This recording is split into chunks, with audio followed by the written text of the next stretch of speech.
What's going on, guys? It's Greg here, aka NYPrepper. It is Sunday, December 10th, 2023, and I have some breaking news to share with you guys. Right now, it is 1:35 p.m. Eastern Time here in the United States, and we currently have U.S. nuclear forces still on high alert. What you're looking at here are the flight paths of two U.S. nuclear war command and control planes, and they're up in the air right now. One is over the Gulf of Mexico, and one is over Colorado. These are the Boeing E-6B Mercury TACAMO planes, and these planes are responsible for remotely launching all of our Minuteman III ICBMs, and they're also responsible for communicating with our nuclear-armed submarines and issuing launch orders from the president if necessary. So these are very important planes. And the past week, we've been seeing a lot of these up in the air, including some B 52 nuclear bombers. So something's going on behind the scenes, and we just don't know yet. Is the U.S. planning a strike on Yemen potentially? Is something going to go down in Venezuela and Guyana potentially? So we'll have to wait and see. I want to just recap some of the news from yesterday in case you missed the live stream last night. So Netanyahu warned Biden that Israel will take action against Yemen. And the reason why is Yemen is basically trying to blockade Israel. The spokesman for Yemen's military said yesterday that Yemen is going to target any ship entering or leaving Israeli ports in the Red Sea, regardless of the country of origin. Okay. So, the Red Sea is a major avenue for commercial ships to go to Israel or to leave Israel. And Yemen basically wants to block the entire Red Sea from any ship going to and from Israel, which would have a huge economic impact on Israel. So Netanyahu warned Biden, if you don't do something about it, we will. And Israeli media reported that Saudi Arabia is now preparing some kind of strong military action against Yemen.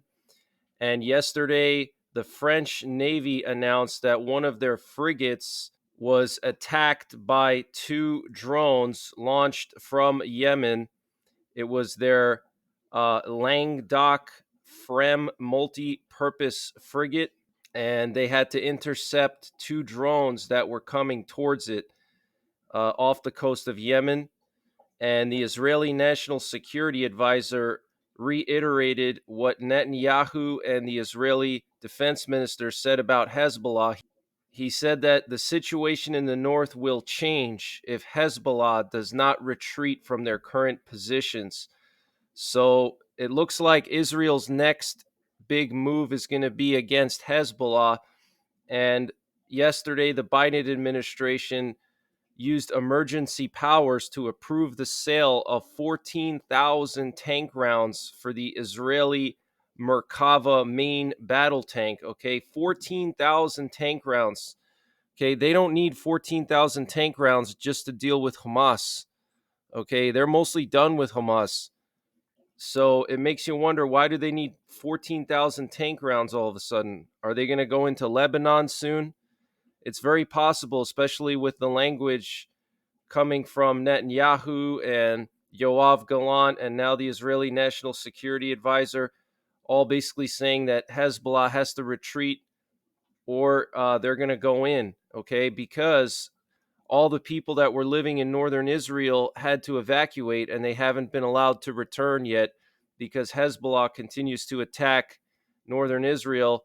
And citing three anonymous officials in Israel, Politico reported that the Biden administration gave Israel an ultimatum to end the war in Gaza by the end of the year. Okay, so citing three anonymous officials in Israel, Politico said the Biden administration told Israel they have until the end of the year to finish the war. That's crazy if that's true, which it sounds like it is. Yesterday, the president of Venezuela officially signed a decree announcing the annexation of the western half of Guyana. And this coming week, there's going to be a meeting between the president of Venezuela and the president of Guyana. Supposedly, we'll have to see if that's going to actually happen. It's supposed to take place in St. Vincent and Grenadines. That's where they're going to meet. We'll have to see if it actually takes place. It's proposed for the 14th, which is the Thursday. So crazy stuff, guys. Okay, the president of Venezuela literally annexing like the western half of Guyana. That's huge. So now I want to update you guys with some of the latest news from today. China apparently has updated their mask policies across the country as the mysterious respiratory illness is spreading in kids over there. And Netanyahu had a telephone conversation with Putin today that lasted about an hour, according to Israeli media. And tensions between Israel and Hezbollah are continuing to escalate. This morning, there were severe clashes at the Israel-Lebanon border, with the IDF intercepting at least 2 incoming drones from Lebanon, according to multiple sources. And Israel responded with massive airstrikes in southern Lebanon. Also, Israeli warplanes were seen flying over the capital of Lebanon, Beirut, and Hezbollah confirmed that the new headquarters of the Israeli army south of the Yara base was targeted in this drone attack, and it caused casualties among the Israeli army. So what you're looking at here is a still shot from a video that was taken when Israel launched a retaliatory airstrike on southern Lebanon. You can see these big plumes of smoke here. Okay, massive, massive airstrikes in southern Lebanon. And here we have video footage reportedly showing Israeli warplanes flying over the capital of Lebanon. All right. So I personally believe that Hezbollah's next. Okay, after they deal with Hamas, they're going after Hezbollah. And that's why Biden had to use the emergency powers to sell Israel 14,000 more tank shells. Okay, you don't need 14,000 tank shells to deal with some terrorists hiding in tunnels. Okay, and here's a picture coming from Beirut today. You can see the contrails from those Israeli fighter jets. And last night we had a lot of activity in the Persian Gulf. Here we have the flight paths of a Sikorsky Seahawk U.S. Navy helicopter that took off from the deck of the Dwight Eisenhower aircraft carrier. And it appears the Dwight Eisenhower is moving more northwest, deeper into the Persian Gulf, closer to Kuwait. You can see Bahrain down here.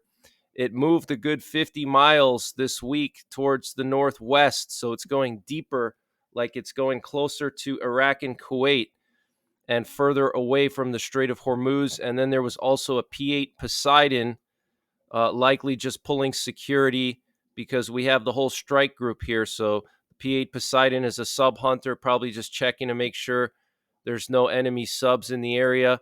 And there was also an RC-135 rivet joint flying near the aircraft carrier. That's a reconnaissance plane operated by the U.S. Air Force, and it had multiple aerial refuelers following it. Okay, so a lot of activity here in the Persian Gulf. Are we going to strike Yemen? Are we going to strike the militias in Iraq? It's very possible. Okay, they attacked our embassy this past week with multiple mortars and rockets. Okay, there were at least 7 rockets that impacted the U.S. embassy in Baghdad. Okay, so maybe we're going to do something. I don't know, guys, but don't be surprised if you hear about some kind of massive attack in the middle of the night tonight in Iraq. We also had a U.S. Marine Corps C-130 fly down into the Red Sea and it turned its transponder off once it got down towards the southern Red Sea area, which is pretty interesting. And here we have a picture of the president of Venezuela, Nicolas Maduro, signing the decree to annex the western part of Guyana. And he has given 90 days to all foreign oil and gas companies operating off the coast of Guyana to vacate. Otherwise, they're going to use force to push them out. Okay, meaning military action. They're going to send the Venezuelan military to seize control of oil platforms off the coast of Guyana operated by ExxonMobil. And Guyana has several concessions that it sold to ExxonMobil off the coast of their country. There's a massive oil deposit there, apparently over 10 billion barrels of oil underneath the ocean there off the coast of Guyana. So obviously Maduro is scared of that. He doesn't want Guyana to become an oil power, one of the biggest oil powers.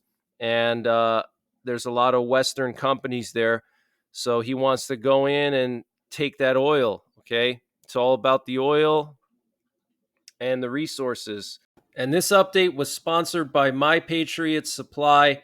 Guys, they have brought back their 25% discount on their 3-month emergency food supply. And to get the discount, you have to use the link preparewithnyprepper.com. And the link is in the description below this video. And this 3-month emergency food supply has a 25-year shelf life, and it's all contained within 6 rugged watertight buckets, so it doesn't take up a lot of space. Pretty much anyone can find the space in their home to fit 6 buckets, and it'll cover you for 3 months. And it's a variety of food, lunches, breakfasts, dinners, drinks, snacks, free shipping included, 25% off their normal price. Use the link preparewithnyprepper.com to get the discount. They also have a 2-week emergency food supply, which is excellent for outdoorsmen or people who go vehicle camping. You don't have to worry about rotating anything. You don't have to worry about your preps going bad. Just store this stuff in a temperature stable location, not too cold, not too hot, stable throughout the year, and it will last 25 years. They also have a general store. If you click the My Patriot Supply logo at the top of the page when you get to preparewithnyprepper.com, it'll take you to their general store where they have everything you can imagine, from potassium iodide to water filters, solar generators, solar panels, survival seeds, fire starters, anything you can imagine, it's all there. So use the link preparewithnyprepper.com to get 25% off of the My Patriot Supply 3-month freeze-dried food supply. And the link is in the description below this video. And Palestinian media reported that Israeli airstrikes targeted the road between Khan Yunis and Rafah in southern Gaza, and that there were a series of intense airstrikes in central Gaza today. And the situation in Asia is escalating. We have the Taiwan Ministry of Defense reporting that a Chinese rocket carrying a satellite passed directly over Taiwan. Okay, here's a tweet from the Taiwan Ministry of Defense. They wrote, "Today we detected a PRC satellite launch with Long March carrier vehicle. Identifying it as belonging to the JSLC poses no threat to us, but because the flight path passes our southwest ADIS, we monitored the vehicle's activity and are ready to respond if necessary." So this was last night. Okay, China sent some kind of satellite over Taiwan. And also, we had more Chinese warplanes fly towards Taiwan last night into this morning. Here we have a tweet from the Ministry of Defense of Taiwan. Apparently 12 aircraft and 7 naval vessels were detected by 6 a.m. today, and they entered Taiwan's ADIS. Okay, so they went pretty far into the Taiwan Strait. Okay, so China is continuing to put pressure on Taiwan, and Japan is saying that another launch of a North Korean ballistic missile could happen soon. And the U.S. Navy deployed this ship right here, the USNS Howard Lorenzen Missile Range Instrumentation Ship, to monitor the ballistic missile launch. It left the port of Yokohama, Japan, just last night to evaluate air defense systems in case of an unforeseen provocation. So North Korea is going to test another missile. They've launched a satellite already, and now they're saying they're going to launch more satellites. So apparently, North Korea said that they're going to launch more spy satellites in the near future to collect information on the military activities of North Korea's enemies. And if necessary, they will perfectly execute the job of guiding and leading us towards a super strong strike. An anonymous commentary in North Korean state media said. And the satellites will be modeled after the Malingyang 1 satellite that Pyongyang just recently launched in November. So, not good. And the Chinese Coast Guard rammed a Philippines resupply vessel near the second Thomas Shoal this morning. And last night I showed you guys the video footage of the Chinese Coast Guard using water cannons to harass Philippine vessels that were resupplying food and fuel to some fishing ships in this shoal off the coast of the Philippines. China's basically claiming that it's their territory, and that's why they're harassing the Philippine vessels. Here we have a video showing the Chinese Coast Guard ramming this Philippine vessel. Okay, look at how close they are. Okay, so this white boat right here is the Chinese Coast Guard.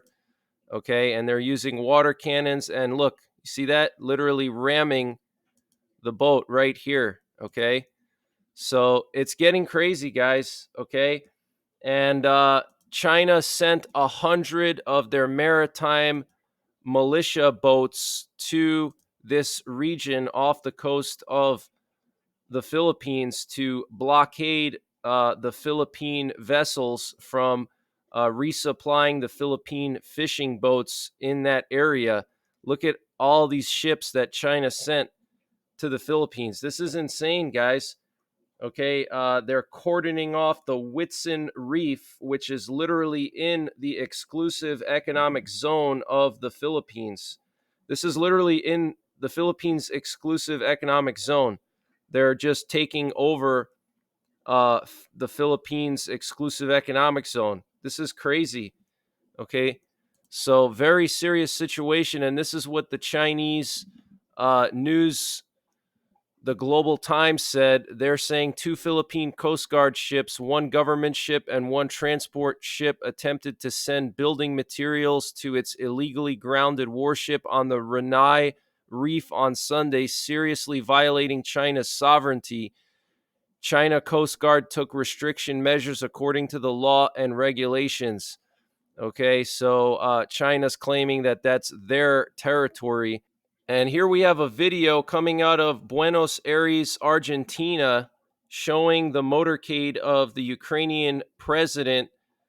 Okay, he's going there to meet the newly elected president of Argentina, who happens to be ultra conservative and far right. So, pretty interesting. Russian troops apparently received orders to capture Avdiivka and Kupiansk before the presidential election in Russia. This is being reported by the Institute for the Study of War.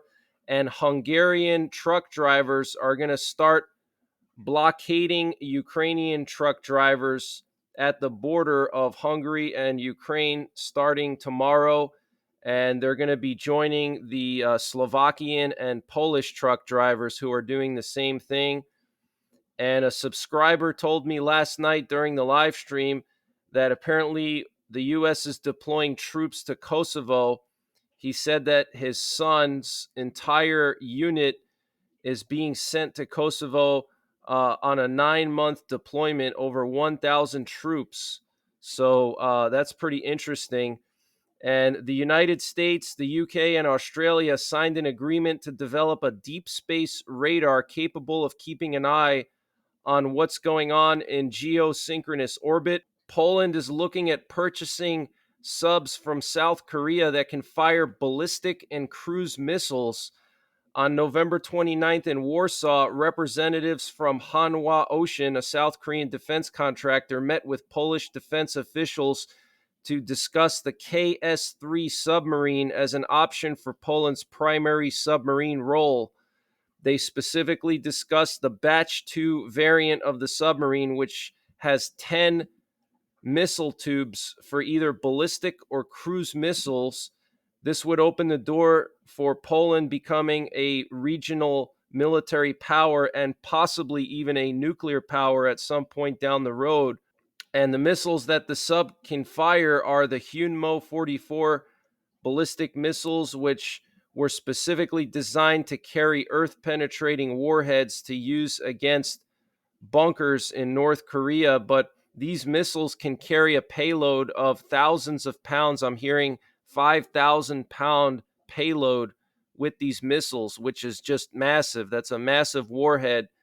Okay, plenty of room to put nuclear warheads on there.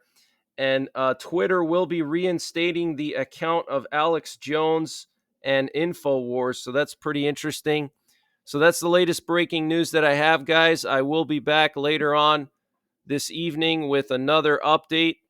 And tomorrow I'm going to release a video explaining how you can enter the 100,000 subscriber giveaway. And then later on, at the end of the week, I will announce winners, but I'm going to be giving away some fire starters from Pro Camp Tech. I'm going to be giving away an Alps 1800 watt solar generator and also weapon light from Through Night. Okay, so look out for that tomorrow. And other than that, take care, God bless, and don't forget the 3 Ps: prepare, practice, and persevere.